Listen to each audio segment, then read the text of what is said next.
During Christmas break, my boyfriend, Trevor Hayes, asks me to stop by and feed the dog that his childhood friend Evelyn Summers keeps at her place. I bring a bag of kibble over, but the second I open the door, a huge pit bull lunges at me and bites into my face and arms. Luckily, a neighbor hears me screaming and pulls me out of its jaws, but the damage is already done. The scars will stay with me forever. I break down, but Trevor blames me instead. You must have done something wrong when you fed Mojo and set him off. You just got a scar, but Mojo's dead. The weight of it all crushes me until I climb a rooftop and jump. After dying, I see Trevor holding Evelyn in his arms. Honey, you're so clever. Starving Mojo for a few days really worked. Now she's dead. We can finally be together. When I open my eyes again, I'm back on the day Trevor asks me to go feed that dog. Hanny, don't forget to feed Evie's dog today. Trevor Hayes' voice came through the phone, the voice I would never forget. I stood frozen, unable to believe what I was seeing. Outside the window, "We Wish You a Merry Christmas" played faintly, as if the holidays refused to end. I rushed to the mirror. My skin was smooth again, and the scar was completely gone. Then it hit me. I, Hannah Shaw, had come back to life. "Hanny, are you still there?" Trevor asked, raising his voice when I didn't answer. "I'm not feeling well today. I can't make it. Tell her to find someone else," I said flatly. Trevor sounded annoyed. "No way!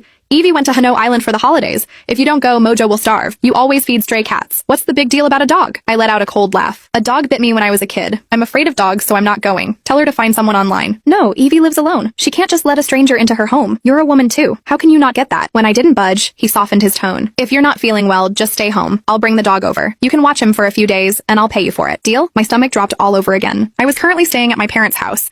If that dog came here, the three of us would be doomed. Damn it. Did he even have a heart?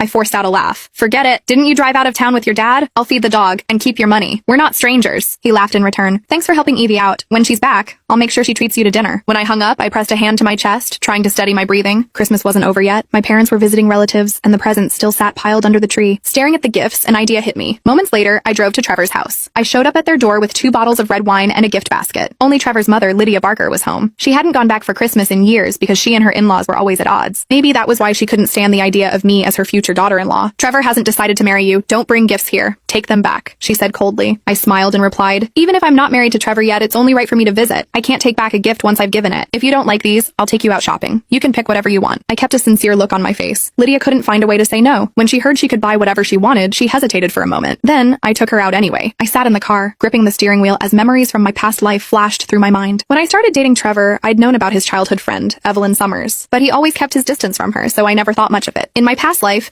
Evelyn and her family